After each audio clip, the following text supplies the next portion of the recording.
pero él habla acerca de Jesucristo, que es Dios hecho carne, que habitó entre nosotros, ¿ok?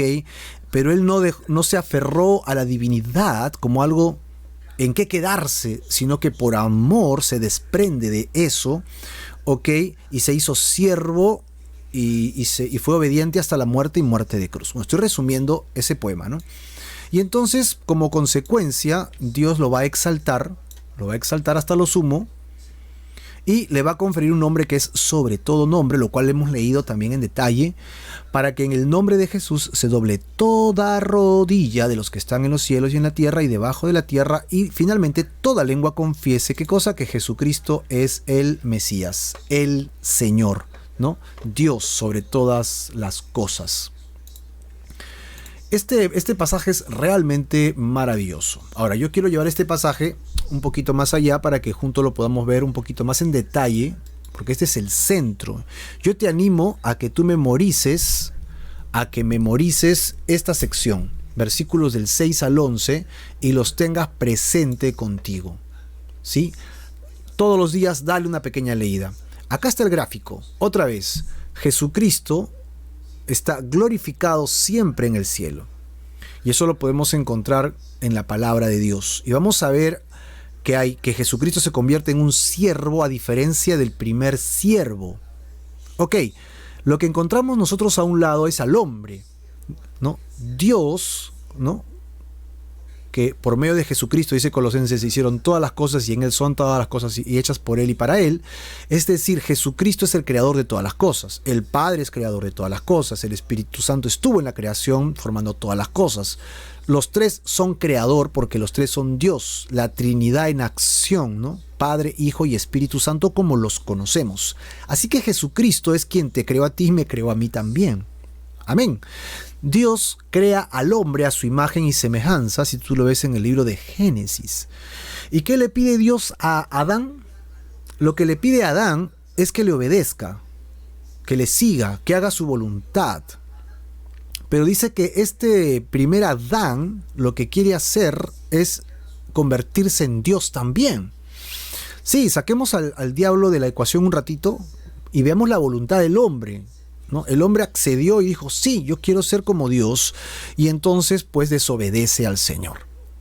Esto crea un clímax, una separación natural entre Dios y el hombre, una brecha entre Dios y el hombre. Y si el hombre muere en esa condición, entonces el pecado lo va a tomar y lo va a aniquilar por la eternidad. Es decir, lo va a separar de Dios por la eternidad. Terrible, tremendo. Si tú mueres en tus pecados, no hay solución en la eternidad. Vas a pasar la eternidad sin Dios. Después de la muerte, no hay lugar al arrepentimiento. ¿Sabías eso?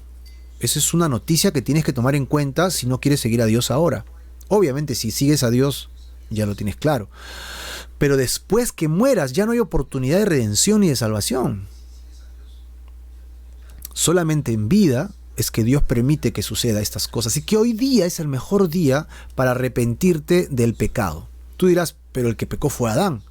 Sin embargo, el libro de Romanos aclara que como Adán es el padre y él pecó, sus hijos tienen la tendencia al pecado y también abrazan el pecado.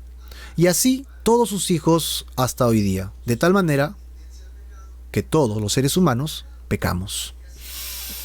Todos los seres humanos pecamos. No hay ninguno ser humano. O sea, yo le puedo echar la culpa a Adán, pero dime la verdad, ¿has roto algún mandamiento de Dios? Y la respuesta es lamentablemente sí. Yo, tú, él, nosotros, vosotros, ellos, hagamos todas las conjunciones, hemos pecado. No hay justo, dice la Biblia, ni siquiera uno. Dice Pablo en Corintios que Dios envía a su Hijo Jesucristo, a la tierra. El primer Adán falló. Y Dios explica, ¿no? Inspirando a Pablo en la carta a Corintios, que viene el segundo Adán. El primer Adán fue creado perfecto y falló, y por eso todas las generaciones estamos bajo pecado. Pero Dios manda a su Hijo Jesucristo y lo convierte en un siervo. Viene como un siervo, ¿sí? Y cuando viene a la tierra, Él es conocido por Pablo como el segundo Adán, perfecto, sin pecado, ¿sí? ¿Ok? Pero la diferencia es que Él obedeció. Y acá hay un antagonismo, ¿no?, entre un primer Adán y un segundo Adán, que los dos tienen las mismas oportunidades, pero uno nos arrastra a la muerte y el pecado, y el otro nos da la posibilidad de ser restaurados y regresar a Dios. ¿Cómo así? Pues Dios dice en el libro de Levítico que la única forma de limpiar nuestros pecados es a través de la sangre, porque en la sangre está la vida. Amén. Esa decisión es de Dios. Dios ha dicho eso. ¿Dónde está la vida? En la sangre. Por lo tanto, como la vida está en la sangre, solamente a través de la sangre pueden ser limpiados los pecados. Y de ahí tú ves todo el Antiguo Testamento lleno de sacrificios que se hacían a través de la sangre para remisión de pecados, ¿no? Para remisión, perdón de pecados, compra de nuestros pecados, ¿no?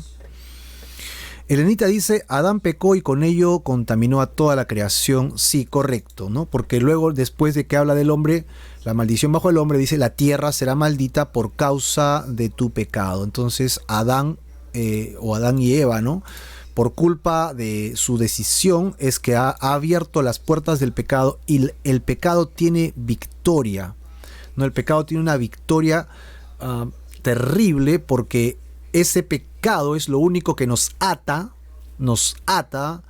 a la muerte.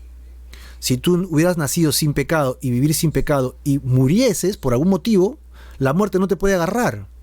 El único gancho que tiene y argolla es el pecado, ¿no? Él tiene el gancho y tú bajas con la argolla del pecado y te agarra. No puedes salir de allí. Pero si tú no tuvieras pecado, él no tendría cómo agarrarte. Entonces, cuando Adán peca, nos condena a nosotros a vivir por la eternidad sin Dios, ¿no? Mi esposa Denita comenta Colosenses 1:16 muy bien, cuando habla justamente que en Jesucristo fueron creadas todas las cosas, ¿no? Colosenses 1:16 lo tienes en el chat, genial, copia ese texto bíblico, es importante para entender que en Jesucristo hemos sido creados. Es cuando Jesucristo viene aquí a la tierra, que Él se hace un sacrificio como dicta Levítico, como manda la ley, ¿no? Y el animal que por excelencia se sacrificaba para representar todos los tipos de sacrificio, que hay más de 5 tipos de sacrificio en el Antiguo Testamento, era el cordero. Y estoy seguro que todos aquí han escuchado esta frase que dice, he aquí el cordero de Dios que, muy bien, que quita el pecado del mundo. Esa frase que la hemos escuchado de repente de una u otra manera en algún u otro lugar, era una frase que se repetía en las fiestas pascuales, cuando sacrificaban el cordero que limpiaba el pecado de la nación. Dios vería si aceptaba ese sacrificio o no, ¿no?, si era digno. Jesucristo vino con la intención de morir en una cruz como un cordero cuya sangre y carne es otorgada como una libación, un sacrificio para ser entregado a Dios, al Padre, ¿no? Y Dios vería si acepta o no ese sacrificio. Evidentemente Jesús cumplió con todos los requisitos para que su sacrificio fuera aceptado.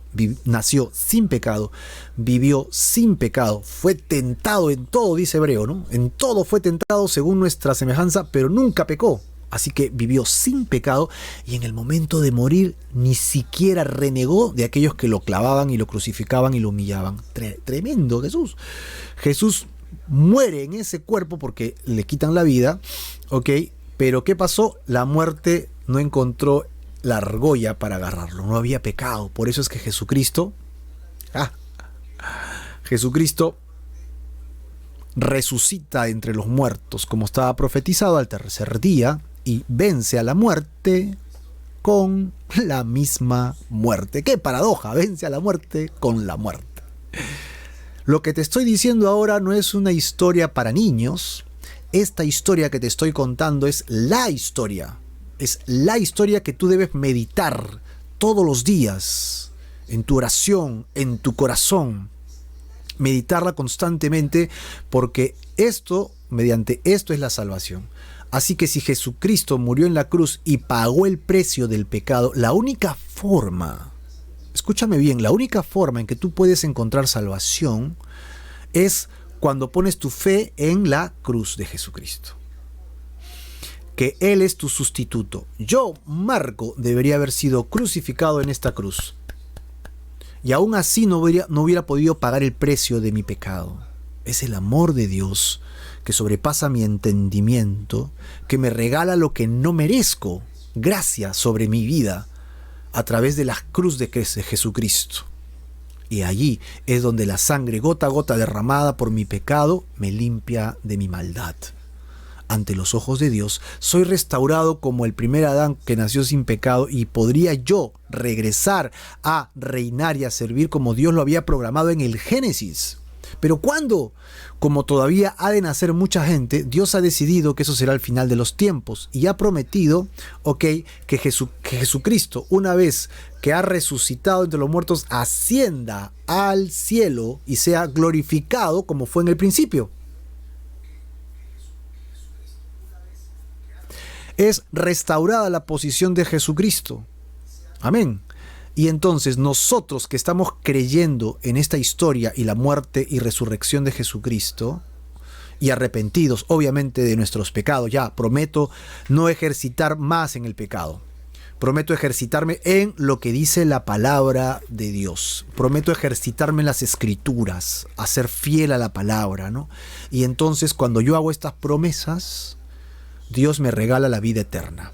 Yo muero y Él ha prometido que me va a resucitar de entre los muertos.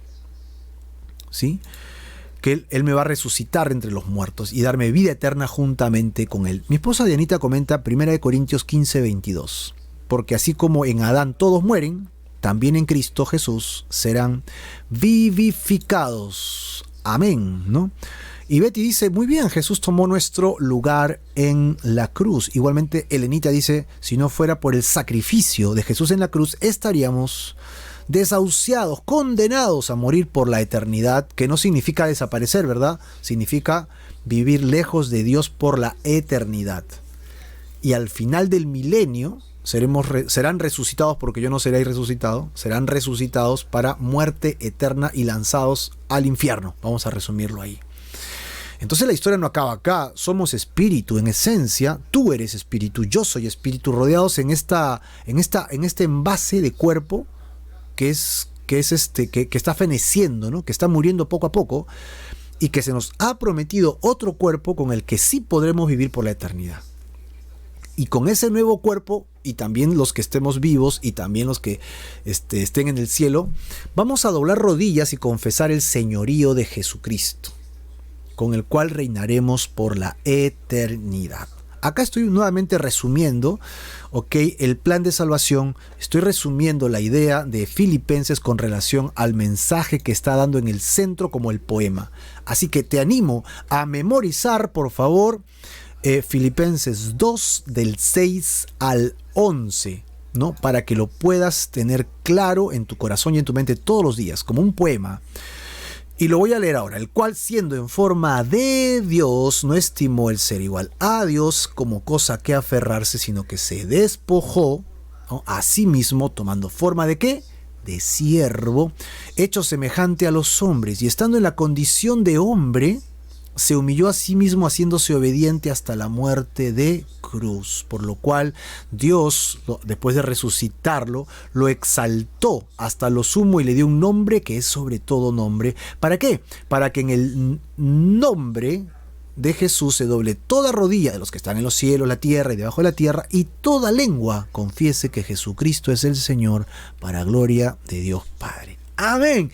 Memorízalo, revísalo, chequéalo, medítalo, y entonces con eso en tu corazón y en tu mente vas a poder disfrutar cada vez más de la esencia del Evangelio, ¿no? Grandes amenes estamos recibiendo aquí, qué bueno, porque de eso se trata, de que podamos entender la palabra de Dios.